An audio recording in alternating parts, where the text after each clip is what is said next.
Olá pessoal, estamos aqui hoje com mais um episódio do nosso podcast, Um Espaço para Conscientização. Eu me chamo Aritana. Eu me chamo Ingrid e nós estamos aqui com a nossa convidada Helena, que veio trazer um pouco para nós de informação e conscientizar sobre o autismo. Tudo bem, Helena? Tudo bem. Hoje nós vamos bater um papo com você e trazer algumas questões que precisam ser levantadas, né?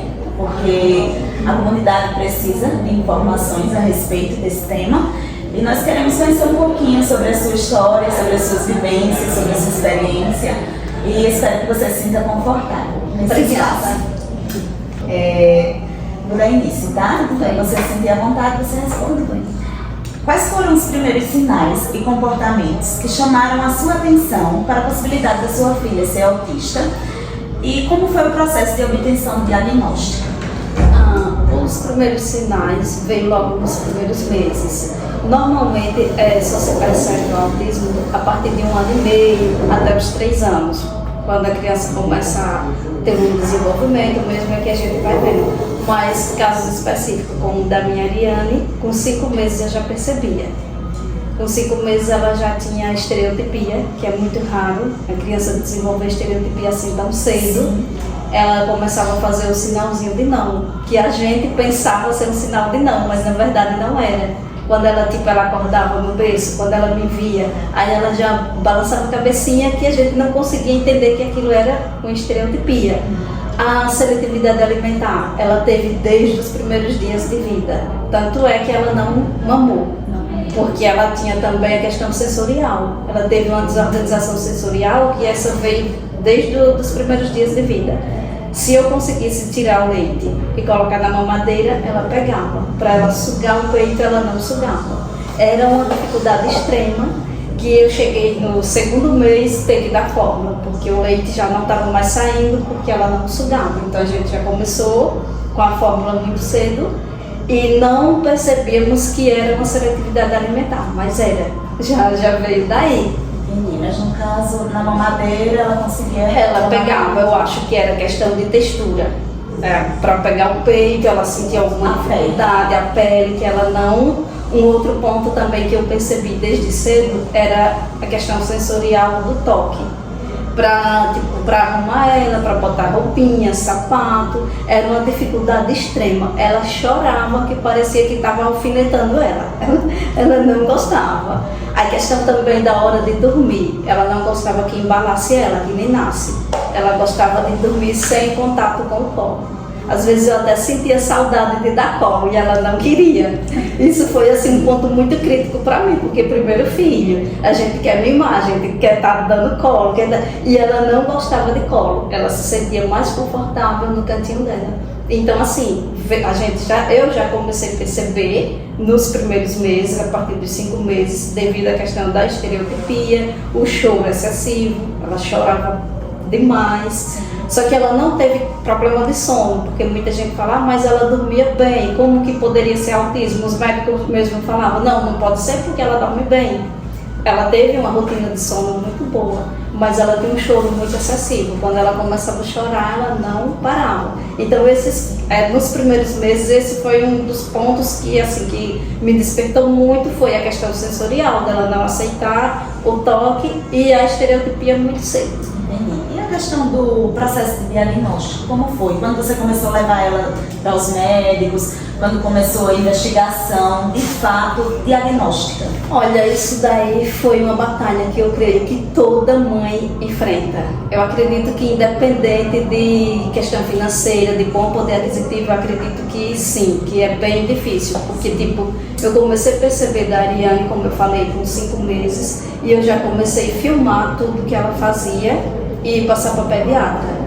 Ela também teve uma coisa que me chamava muita atenção, é que ela era muito esperta. Ela teve um cognitivo preservado e ela tinha uma habilidade incrível mesmo. Ela com 5 meses, ela já fazia coisas que outros bebês não faziam, tipo colocar as coisas na boca, virar de um lado para o outro, muitas habilidades que crianças da idade dela não faziam, ela fazia, e tudo eu filmava. Inclusive eu tenho um vídeo dela que ela com 2 meses ela brincava com função, tirando o brinquedo de uma mão para outra. É incrível um bebê com 2 meses fazer isso. E isso me chamava a atenção e tudo eu ia filmando e passando para a pediatra dela. Então, quando ela chegou nos 10 meses, aí ela desenvolveu a estereotipia do pulo. Ela pulava muito, muito mesmo, que eu tinha que manter ela no cercadinho, porque no chão ela caía, não dava para ficar. Aí então fui para a pediatra, mostrei os vídeos, e se eu ficasse com ela em pé, ela só queria andar em torno do meu corpo, girar. Aí eu fui, mostrei para a pediatra e falei, olha, eu estou indo para a linha do autismo. Eu creio que ela seja autista, por conta disso. E fui sempre mostrando os vídeos, aí ela falou, é muito cedo para diagnóstico. Eu acredito que ainda não é o momento. Eu disse, mas doutora, ela disse outra coisa, sua filha tem uma habilidade incrível. Então, possivelmente não seja, ela pode ser hiperativa. Aí, tudo bem, me encaminhou para um neuro, fomos para um neuro, ela com 10 meses. A neuro falou a mesma coisa, disse, mãe, é muito cedo. Não dá para dizer que sua filha seja autista, até porque ela é uma criança muito ativa, ela batia palma, ela dava tchau, ela imitava, coisa que dentro do autismo a gente, como é que fala, marca isso como um ponto de diagnóstico, a questão do não imitar, do não ter contato visual, e ela tinha tudo. A questão do autismo ela é muito complexa, porque se chama espectro, porque cada um vai ser de um jeito. Talvez a sua filha tenha essas características que não são encontradas em outros autistas, mas que é uma característica dela. Exato. E tipo assim, eu fiquei então dos 10 meses meio que sossegada, mas não tanto, porque mãe sente. A gente tem essa habilidade de sentir que algo não está indo bem. Mesmo ela com todas as habilidades preservadas, que ela tinha todas as habilidades preservadas, ela dava tchau, ela batia palma, a gente chamava, ela olhava. Eu fui muito de conversar com ela desde a gestação, de conversar e tudo. E quando eu ia dar banho nela, eu falava para ela, olha, a mamãe vai dar banho, a mamãe vai passar sabonete, vai fazer isso, depois vai vestir essa roupinha, para ver se ela ia associando e ficava confortável. Mas acontecia a mesma coisa, na hora de vestir ela chorava, ela se desesperava, ela chegava a vomitar. Às vezes eu tinha que fazer 2 trocas ou sair com ela sem roupa e levar a roupa para quando ela dormir vestir, porque era um processo bem difícil. Então assim, eu passei todo esse período que a doutora nos 10 meses falou, olha, não é autismo, sossega, é hiperatividade, tudo bem. E eu fiquei meio que tranquila, mas não tranquila, porque todos os pontos que eu achava negativo permaneciam ali. E eu fui, né, cuidando dela, estimulando, que eu já comecei a estimular, isso é fundamental, estimular. Desde a gestação já pode começar estimulando. E eu fui notando também uma coisa nela, é que ela não colocava nada na boca.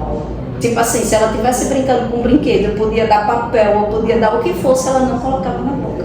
Eu tenho foto dela com 5 meses, ela lendo um livro. Lendo não, né? Ela observando figurinhas de um livro, parecendo que está lendo. E eu podia deixar ela ali o dia todinho, que ela folheava o livro e não colocava na boca. Então isso foi um ponto que eu também levei para a doutora e disse, doutora, ela não coloca coisas na boca. Ela fez, mas mãe, você queria que ela colocasse? Eu falei, queria, porque seria normal. Era natural. Era natural. Então assim, já era uma questão sensorial, porque tipo assim, como ela tinha a seletividade alimentar, qualquer coisa que ela colocasse na boca que tivesse uma textura diferente, ela recusava. Então se ela pegava um brinquedo e ela colocava na boca, era diferente do bico da mamadeira, ela já não pegava mais, ela já não levava para a boca. E então, o que aconteceu em relação ao diagnóstico? Quando ela estava com 1 ano e 3 meses, ela estava falando já, mamãe, papai, vovô, quer, dá, vem. Todas as palavrinhas que uma criança nessa idade tem que estar falando, ela falava. Bem normal. Então aí a gente perdeu a questão de achar que fosse autismo, porque ela tinha habilidades preservadas, ela falava, ela só tinha o choro em excesso e as estereotipias, que permanecia. Só que eu tenho um ex-cunhado que ele é autista e era no mesmo convívio familiar. Então os médicos falavam, ela imita o que ela vê o tio fazer. Ele faz o balancinho para frente e para trás, ela também vai fazer.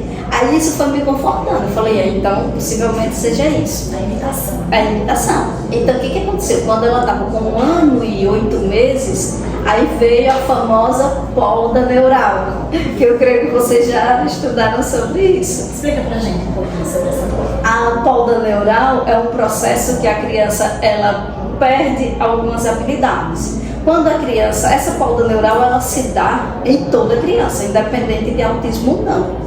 Mas há uma diferença que, quando a criança não é autista, ela passa por essa polda e ela não perde habilidades. É tipo se fosse um computador fazendo uma limpeza. Ele tira aquilo que você está em excesso, mas as habilidades principais vai ficar, não vai perder. No autismo não, há uma disfunção, não sei explicar o porquê, que acontece que a criança perde as habilidades já adquiridas, principalmente no autismo regressivo, que é o caso da minha. Ela teve todas as habilidades preservadas até a polda neural. Quando chegou na polda neural, é como se tivesse nascido outra criança na minha casa. A minha Ariane sumiu, num clique, do nada. E é desesperador. Para mim foi a pior parte, foi isso. É que tipo, ela com 1 ano e 5 meses, 1 ano e 7 meses, por aí eu falava, Ariane, vai pegar a sandália branca. Ela ia e pegava a sandália branca. Ela identificava cores, ela identificava números, ela identificava vogais, tudo ótimo mesmo. E depois que veio a famosa polda neural, ela perdeu as habilidades. A primeira foi a fala, que foi a mais assustadora. Ela falava, como eu falei, papai, mamãe, quer, dá, vem, todas as palavrinhas que a criança tem que estar dentro da normalidade. E aconteceu que ela dormiu e acordou sem falar. Eu não me recordo disso ter acontecido aos poucos. Talvez tenha acontecido aos poucos e eu não percebi. Mas o que foi gritante foi o dia que eu percebi. Porque tipo, ela acordava de manhã, aí falava, mamãe, Mundo Bita. Aí eu sabia, ela quer assistir Mundo Bita. E falava explicadinho. E eu tinha saído para trabalhar e deixado ela com a minha irmã. Quando eu cheguei, minha irmã falou que ela não tinha se comunicado, ela só tinha gritado. Eu até pensei, é estresse, porque desde que ela nasceu ainda não tinha trabalhado, era a minha primeira semana no trabalho, tranquilo. Aí eu ficava até 1h30 no trabalho, a partir daí eu pegava ela. Quando eu peguei, eu percebi que realmente ela estava gritando, ela não estava mais chamando. Quando ela queria alguma coisa, ela gritava. E passou 1 dia, passou 2, passou 3, e ela desse mesmo jeito. Eu falei, não, vou levar na pediatra para ver o que está acontecendo. E junto com essa questão da perda da fala, veio também degradativamente as outras habilidades, tipo brincar. Ela brincava, ela sentava no chão, ela empilhava brinquedo, ela tinha muito brinquedo educativo e ela sabia usar, tipo encaixar as vogais e tudo. E depois eu comecei a mandar ela fazer e ela já não fazia mais. Eu falava, Ariane, vem cá. Era como se ela tivesse viajado. Ela nem sequer me olhava. Ela só ouvia o que ela queria. Se eu ligasse a TV, ela corria para a televisão. Ela ouvia que estava o barulhinho do desenho favorito dela. Mas se eu dissesse, mamãe, vem e tal, ela nem me olhava. Então acho que passou uma semana assim. Até aí ela ainda estava dormindo bem, estava tudo tranquilo. Só a perda de habilidades mesmo, principalmente a fala. Eu levei para a psicóloga, levei para a pediatra. No mesmo dia, a pediatra já encaminhou para a psicóloga. Aí eu consegui psicóloga no mesmo dia. A psicóloga fez a avaliação. Aí eu mostrei os vídeos que eu tinha desde que ela nasceu, que eu vinha guardando tudo. Aí ela falou, olha, eu vou fazer agora eu esqueci como é que fala. Laudo? Não, ela falou, isso, eu vou fazer a avaliação e te falo. Aí fez a avaliação, fez uma avaliaçãozinha que ela é pelo computador, que eu tô esquecida como é que chama essa avaliação, não lembro a palavra. Mas ela fez e tipo assim, numa escala, assim, foi muito desfavorável a ela, porque ela atingiu 98%. Aí ela falou, olha mãe, é autismo e é um autismo gritante. O dela é severo, regressivo e não verbal. Regressivo porque ela tinha todas as habilidades preservadas e rapidamente ela perdeu tudo. E não verbal porque ela falava, ela chegou a falar mesmo, que ela chegava na casa da minha mãe e dizia, vovó, e minha mãe falava, oi, você quer o que? Ela dizia, comer feijão e carne.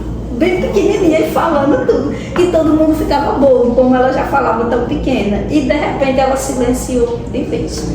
Aí então ela encaminhou para uma instituição. Aí quando foi, eu não tive dificuldade, porque na época ela tinha uma prioridade por ser bebê ainda, então eu consegui tudo muito rápido. Na outra semana eu já estava com ela na intervenção precoce.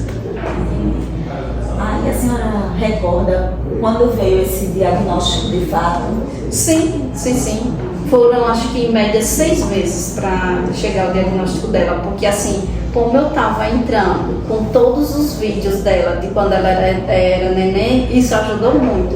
Por isso que assim, eu sempre falo para outras mães, se atentem a tudo. Porque tem médico que usa um termo que eu até fico com a raiva e tanto, quando diz, cada neném tem o seu tempo, cada criança tem o seu tempo. Não. Se cada criança tivesse o seu tempo, não existiria o marco de desenvolvimento infantil.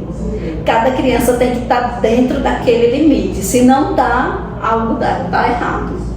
Porque assim, isso me ajudou muito, a questão de analisar o cartão de vacina. Eu sou muito focada nas coisas. Então assim, quando eu soube que eu estava grávida, eu já comecei a estudar sobre desenvolvimento infantil, desenvolvimento do feto. Eu já comecei na idade certa a conversar com ela, ler para ela, já comecei a estimular bem antes de pensar na possibilidade de um autismo. Então, assim, quando eu cheguei na intervenção precoce com ela, eu já tinha uma bagagem grande para um diagnóstico, porque puderam avaliar ela de quando ela nasceu até aquele exato momento, porque eu tinha tudo por escrito, eu tinha tudo filmado, algum telefone eu perdi, não tinha, mas eu tinha, porque além de filmar eu escrevia, hoje ela fez isso e isso, ela fazia isso, hoje não está fazendo, ela comia comida X, agora ela não come. Então assim, eu tinha tipo um mapeamento da vida dela, eu sabia tudo.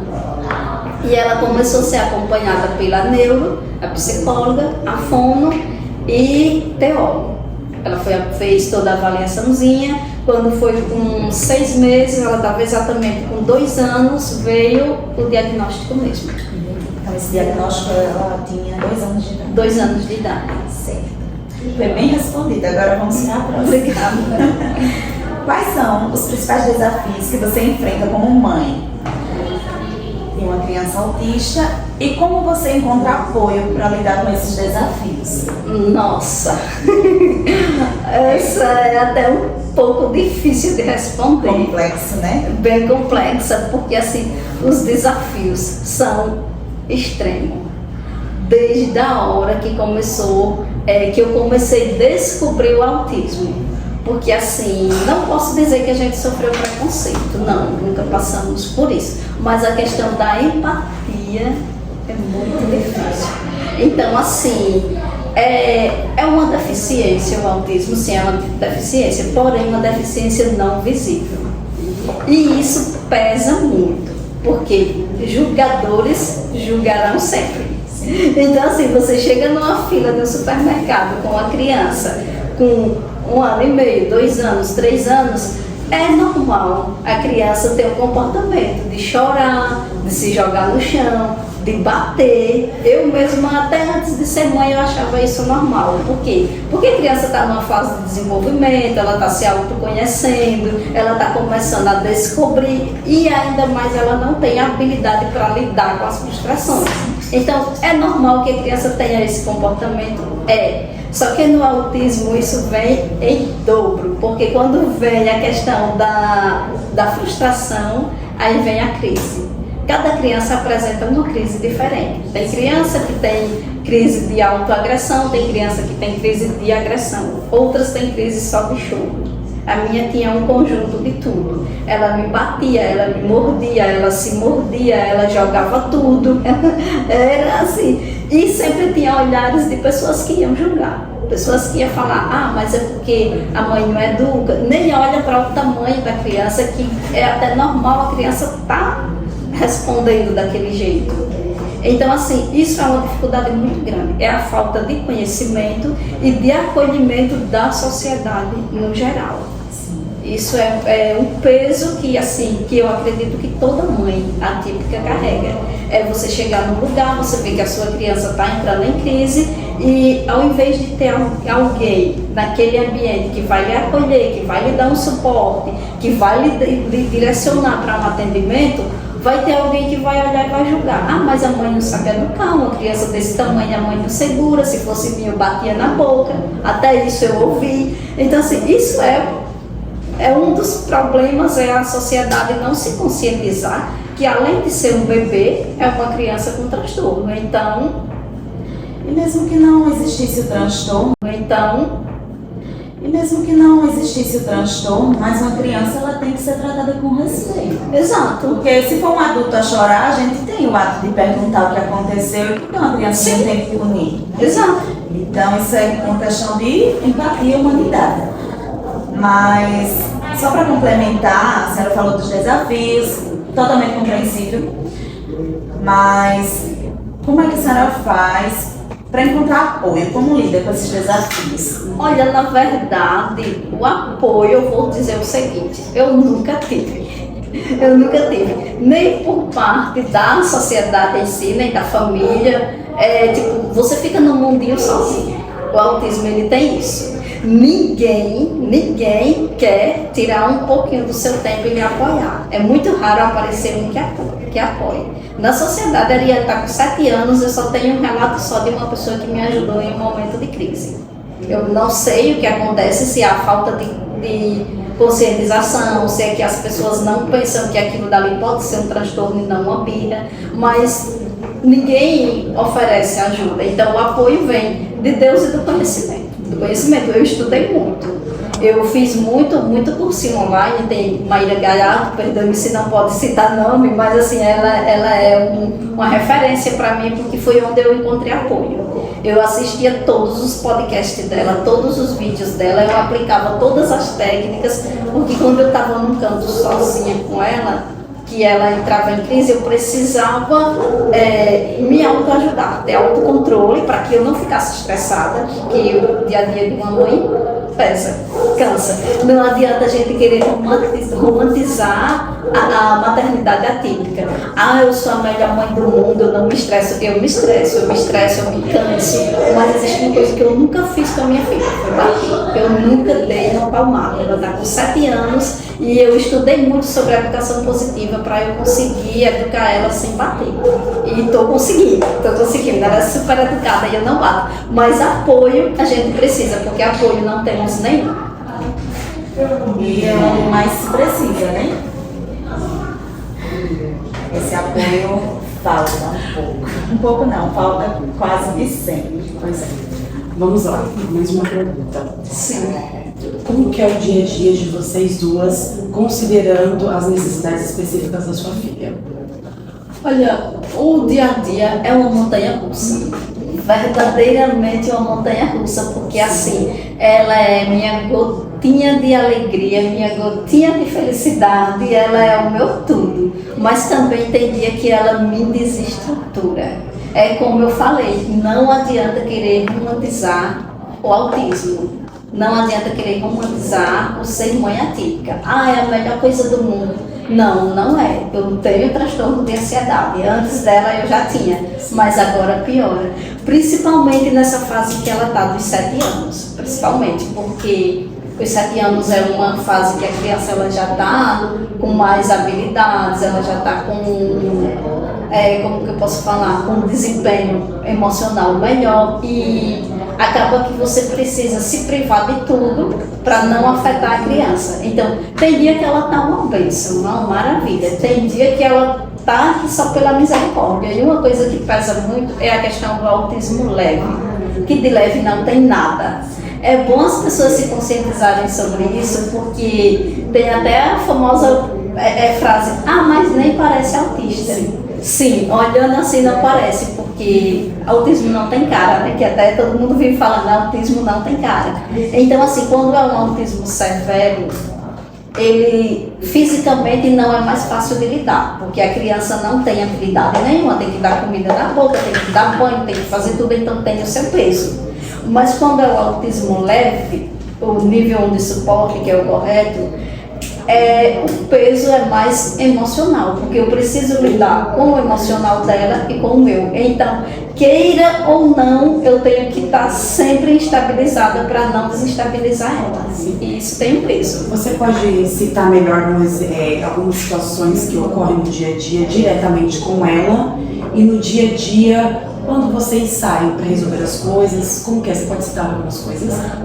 No dia a dia, é a questão dela não saber diferenciar a realidade. Ela não saber, eu tô meio perdida numa palavra que eu não tô conseguindo lembrar. Mas é tipo assim, você fala uma coisa com ela brincando e ela leva para o lado verdadeiro. Então até isso eu tenho que estar me policiando a cada momento, porque às vezes eu falo uma coisa com ela brincando e ela já se ofende, ela já fica estressada, ela já fica chateada, ela já chora, ela já se desestrutura. Não consegue talvez ter um entendimento do que seria brincadeira ou sério.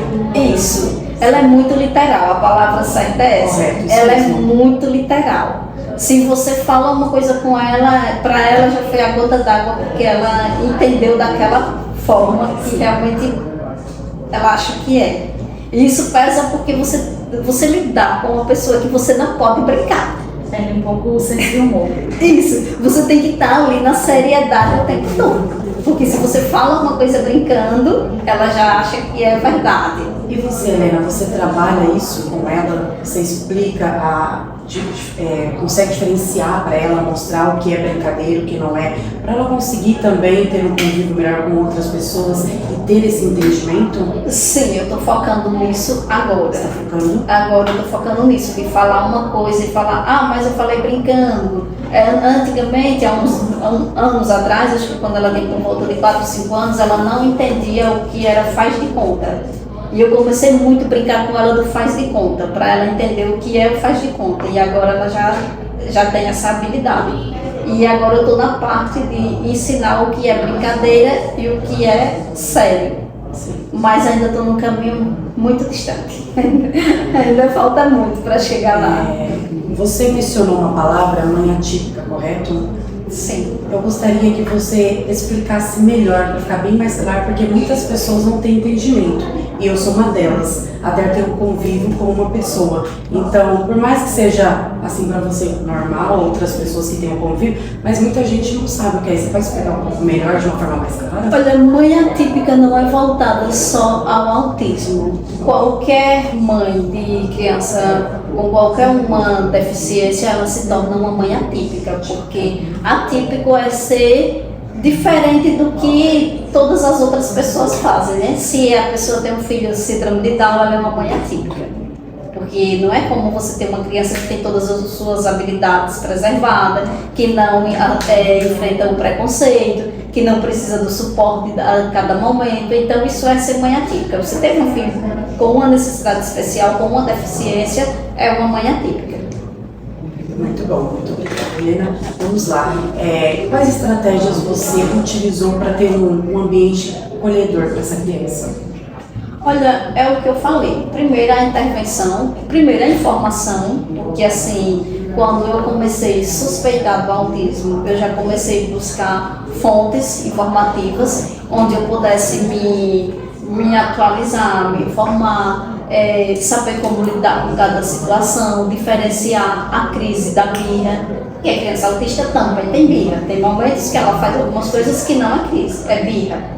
Então eu precisei entender o que é crise, o que é birra, saber o que desregula ela. Às vezes é cheiro, tipo, por exemplo, quando ela era menorzinha, ela não entrava em uma loja. Tinha uma loja aqui no centro que ela não entrava de forma nenhuma. Sim. E eu fui, a cada semana que eu ia no centro, descobrindo o que seria, que fazia ela não entrar naquela loja. E eu percebi que era o cheiro. Então eu precisei ter essa sensibilidade de entender o que é que desregula ela e o que é que leva à crise. O barulho pode levar a uma crise, o cheiro do ambiente, tudo, cores, luzes. Tipo, por exemplo, a gente está aqui, está bem iluminado. Talvez para ela não fosse aconchegante. Isso poderia gerar um desconforto, uma ansiedade e uma crise. Sim, tá. Vamos lá. Como você lida com os preconceitos? Eu acredito, se eu não estiver errada, que ainda não aconteceu, talvez de forma diretamente, mas já aconteceu algo dentro da comunidade ou fora, ou algo que você sentiu, percebeu? Não. Preconceito em si, não. Sim. Acontece muita falta de empatia, porque eu digo que o preconceito é diferente da falta de empatia. Porque assim, ela nunca ficou fora de uma festinha de um colega para dizer, não chamaram porque ela é autista, foi por causa disso. Então assim, desde ela bebezinha que ela sempre frequenta aniversário, que ela sempre tem um grupinho de amigos razoável. Nunca tive problema de chegar em uma casa com alguém que assumir alguma colega e ela ser discriminada, não ser tratada bem por ser autista, nem assim no ônibus, nem no centro, nem em lugar nenhum. Eu nunca tive questão de preconceito, não. Até porque assim, quando ela fazia muita estereotipia e era notável que era autista, ela era bebê. Depois, acho que até por volta de uns 4 anos, sim. Mas depois que ela foi tendo uma maturidade melhor, ela consegue se conter. Quando ela precisa fazer, ela inventa uma brincadeira e faz a estereotipia dentro daquela brincadeira. Então, assim, as pessoas não percebem que ela é autista. Então, como as pessoas não percebem, ninguém chega a ter preconceito, porque o comportamento dela é de uma criança típica. Então, assim, preconceito a gente nunca sofreu. Sim. E dentro da comunidade, o que você pode nos dizer? É algo que realmente você sente uma segurança, um apoio? Como seria essa comunidade? Como essas pessoas trabalham em conjunto para existir e para fazer acontecer? Olha, eu não entendi a comunidade do que você está falando. Isso, a comunidade associada ao autismo. Sim, entendi. Tá? Olha só, principalmente aqui na nossa cidade, fica muito a desejar. Muito mesmo, porque a gente não tem uma rede de apoio. A gente tem clínicas que a criança é atendida e tudo, mas eu acho que o suporte para a mãe é fundamental. É aquela frasezinha, quem cuida de quem cuida? Ninguém, né? Porque assim, agora mesmo, nesse exato momento, eu tô assim, né? A Ariane está há semanas sem dormir. São semanas que eu não durmo bem à noite. Tanto é que hoje você passou por mim e perguntou, tá doente? Não, tô cansada, extremamente cansada. Então assim, eu acho que deveria sim, eu acho não, eu tenho certeza, deveria sim haver um apoio para nós mães. Um apoio emocional, um apoio psicológico. A gente deveria ser atendida na mesma clínica que a criança é atendida, porque assim, a sobrecarga emocional é muito grande. A Ariane está com 7 anos, é uma criança independente, toma banho sozinha, come sozinha, mas ainda assim eu não consigo me desligar dela. Não porque eu queira, mas porque ela não se permite. Ela não fica com ninguém para eu ir em lugar nenhum. Se eu vou para um médico, eu tenho que ir levando para deixar ela. Hoje, eu deixei ela chorando. Eu vim porque necessariamente eu tinha que estar aqui. Porque eu me determinei que eu ia colaborar com vocês, que eu ia doar o meu tempo para a evolução do podcast e estou aqui. Mas ela ficou chorando, mesmo eu falando, olha, é questão de minutos, eu volto, vai ser rápido, mas eu vou sentir saudade. Então assim, a gente precisa desse apoio, porque a sobrecarga emocional é grande. Você imagina você ser mãe 24 horas por dia sem um intervalo nenhum. Porque a maioria das vezes que ela estava na escola, eu precisava estar na escola com ela, porque ela não ficava sozinha. Ela veio começar a ficar na escola sozinha depois de 5 anos. 5, 6 anos foi que ela veio ficar. Até o quê? Com 2 anos que ela fica na escola sozinha. Então isso, o nosso psicológico acaba que fica sobrecarregado fisicamente. Você não tem tempo para fazer uma escova de cabelo, você não tem tempo para ir fazer uma unha, você não tem tempo para viver. A maternidade é doce, é amável, mas eu não estou aqui para romantizar, para dizer, ai que maravilha. Hoje, se eu fosse ter a Ariane hoje, se eu fosse engravidar dela hoje, e houvesse a possibilidade de dizer, olha, a Ariane vai ser autista, você quer ela? Lógico, eu queria perfeitamente 1000 vezes minha filha com autismo do jeitinho que ela é. Mas se tivesse um médico que falasse assim, você quer que eu tire o autismo da sua filha? Eu queria na hora. Até para o bem-estar dela. E porque a carga psicológica, emocional é muito grande mesmo. Então, assim, resumindo a sua pergunta, essa questão do apoio deixa a desejar, porque a gente não tem, às vezes a gente não tem nem o apoio familiar. Normalmente,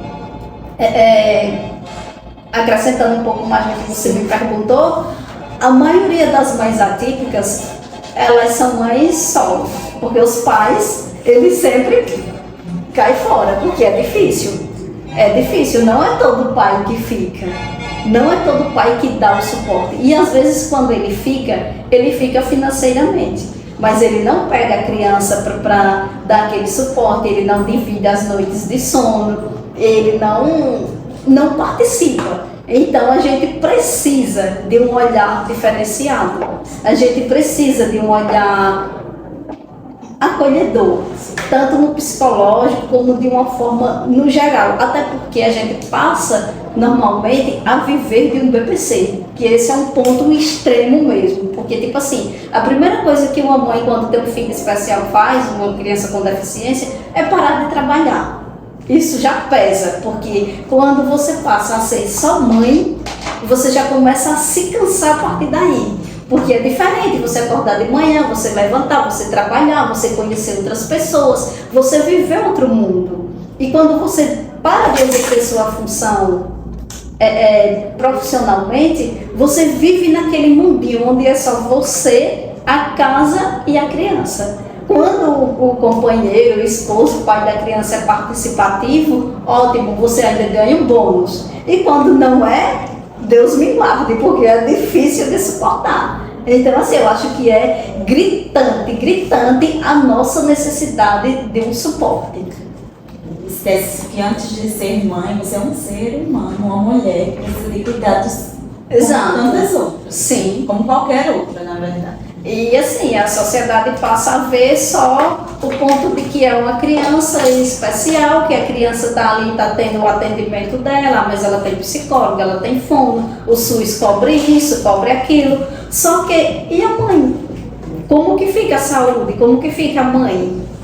Quando eu descobri o diagnóstico da Ariane, quando eu comecei, a Ariane fez intervenção em 2 clínicas, porque eu consegui colocar ela na PAI também, que lá ela fazia AE, que era um reforço, um estímulo também. Eu ia 2 vezes, 3 vezes na semana para a clínica com ela. Então, qual o tempo que sobrava para mim?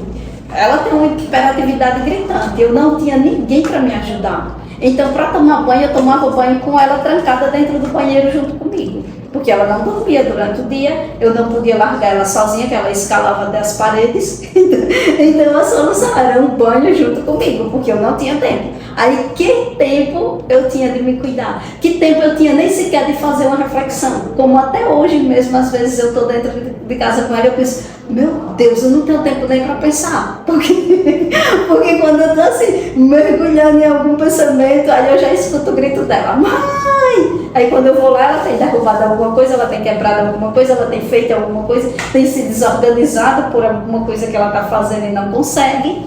Então, mais uma vez eu digo, o apoio emocional, o suporte emocional, um atendimento psicológico para as mães, isso é de extrema necessidade, é gritante e a gente não tem apoio nenhum, porque seria até para a gente ter, como que eu falo, um atendimento prioritário. Tipo, se eu chego com um encaminhamento para mim no SUS, para um atendimento psicológico e lá ver que eu sou uma mãe atípica, eu teria que ter uma prioridade naquele atendimento.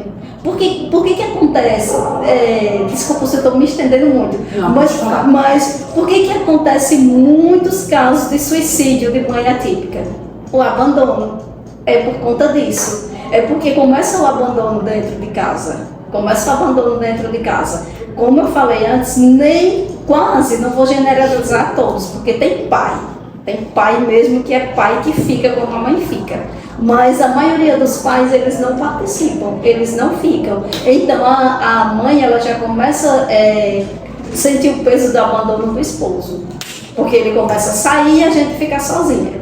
Ele não fica, porque a criança não se comporta, porque a criança não suporta muito tempo naquele ambiente, porque o ambiente não é favorável, e a mãe sempre fica. E o pai vai embora. Então a mãe já começa a sentir o peso a partir dali. E vem o peso da sociedade, porque também a sociedade tem lá os seus, a sua falta de sensibilidade, de apoiar. Então isso acaba que a mãe se isola tanto que ela desenvolve uma depressão e ela chega a cometer um suicídio, às vezes até acaba matando. É uma palavra muito pesada, mas eu acompanho muito as redes sociais de mães atípicas e existem milhões de casos por aí que a sociedade não fala, que a sociedade não mostra, que mães atípicas matam o próprio filho e em seguida cometem suicídio, porque ela não aguenta a pressão psicológica, ela não aguenta, porque hoje o autista é criança, minha filha é autista nível 1 de suporte. Eu sei que lá na frente ela vai se formar, ela vai ter faculdade, ela vai morar sozinha, ela vai ter o emprego dela. Mas tem mães de autista severo, de autista nível 3 de suporte, que esses vão ser eternamente, e essa mãe não suporta. Então o apoio para a gente é fundamental. A gente precisa disso. Helena, nesse momento que você se encontra tão sozinha, como que você fez para lidar com essa situação, encarar isso? E o que você diria para outras mães que estão vendo você, outros familiares?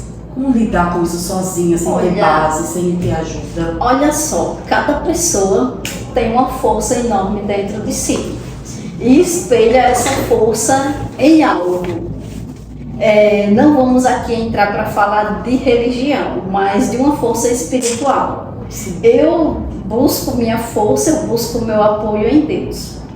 E assim, desde o momento que o meu ex, o pai da minha filha, determinou que ia embora, que eu ia estar ficando a partir dali sozinha com ela, literalmente sozinha, porque financeiramente quem me deu apoio foi minha mãe, mas minha mãe tem 76 anos, então foi apoio financeiro, físico, emocional nenhum. Então eu fiquei literalmente só.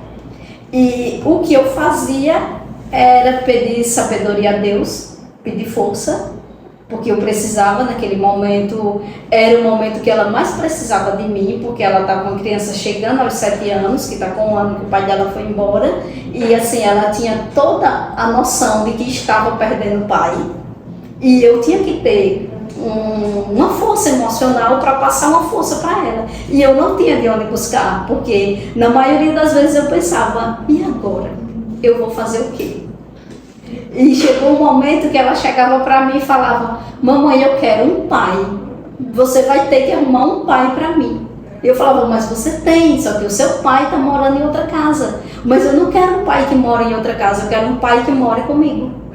E você se pergunta assim, e agora, Deus, o que é que eu vou fazer?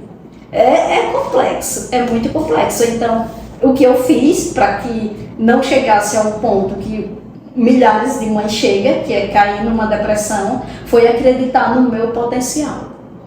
Eu acreditei primeiramente em Deus e eu me olhava no espelho e dizia, eu escolhi ser mãe.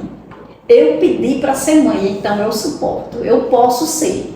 E eu comecei a conversar com ela, falar para ela que literalmente outro pai ela não ia ter, porque ela já tem um pai, mas que Deus ia preparar alguém para a nossa vida, que ela falava muito na questão de que queria ter 3 pessoas na casa, que inclusive Ingrid foi morar comigo, que é minha ex-cunhada, e eu falava assim, agora tem 3, aí ela falava, mas mamãe, ela não é homem. Era para ser 3 e que fosse homem, porque ela queria aquele modelo família que ela foi adaptada, foi acostumada, cresceu no modelo família com 3 pessoas. Então assim, para mim, no momento mesmo que mais pesou foi essa desestrutura familiar.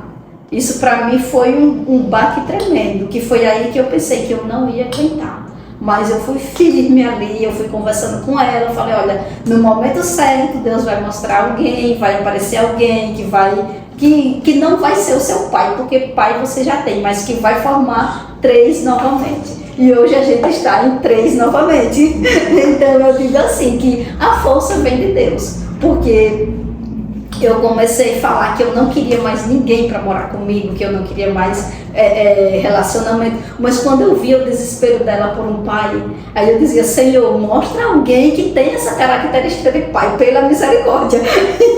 E assim, e hoje eu estou com uma pessoa, eu estou com uma pessoa que inclusive ela chama de pai, tem um amor, ele tem um amor tremendo por ela, e ele está sendo a minha base emocional com ela.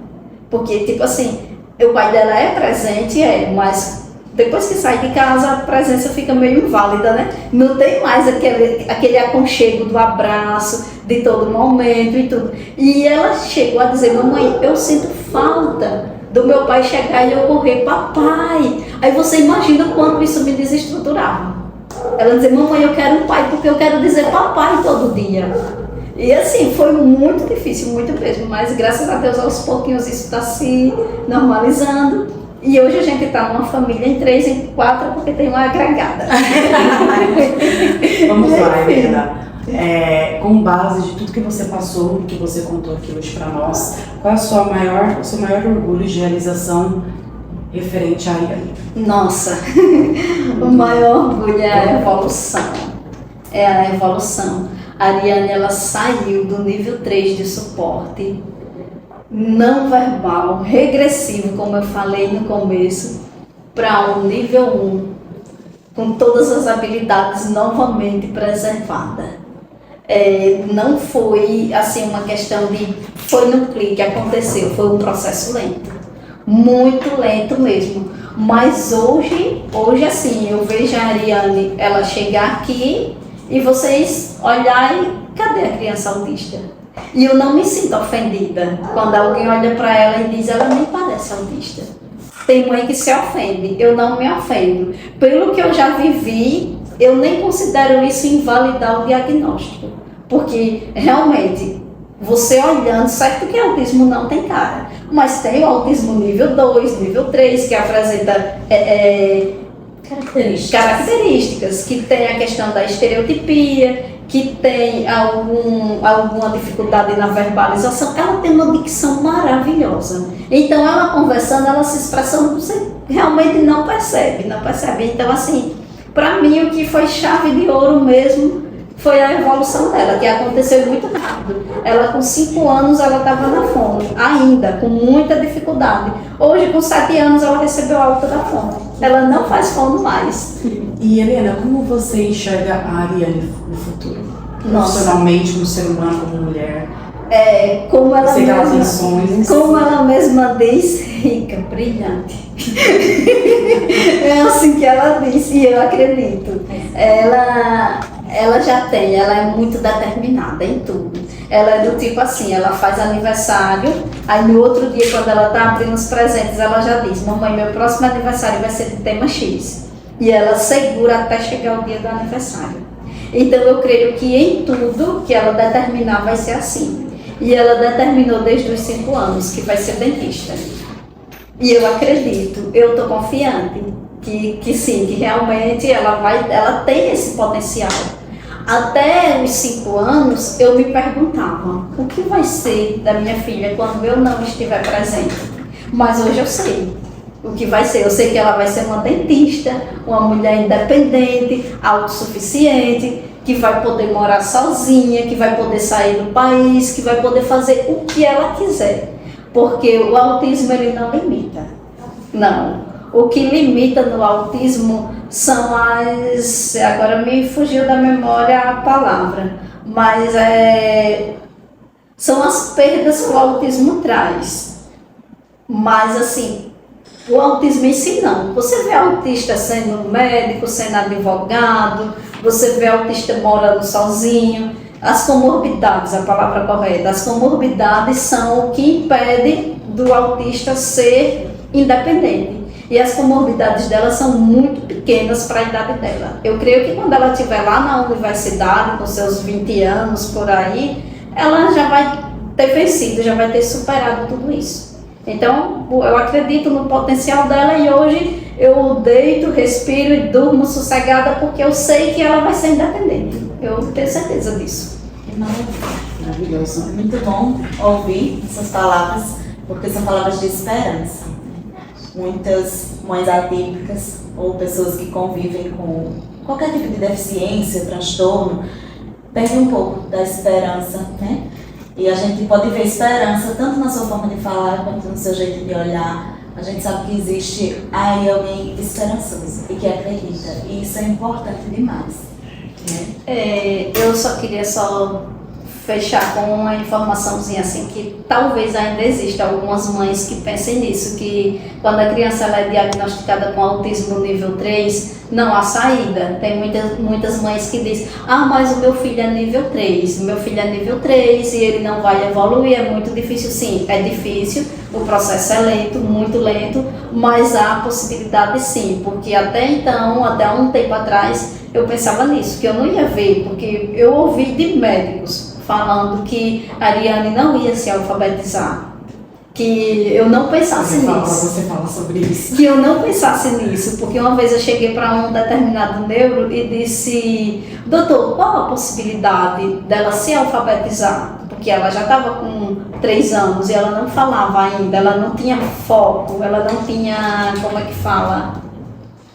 Ela era muito hiperativa, ela não fazia as tarefas direitinho, ela não sentava, e eu ficava com aquela angústia. E eu disse, doutor, qual a possibilidade dela se alfabetizar? E ele disse, mãe, deixa isso lá para o futuro, porque talvez você nem veja isso. A gente está falando aqui de uma criança que é autista nível 3.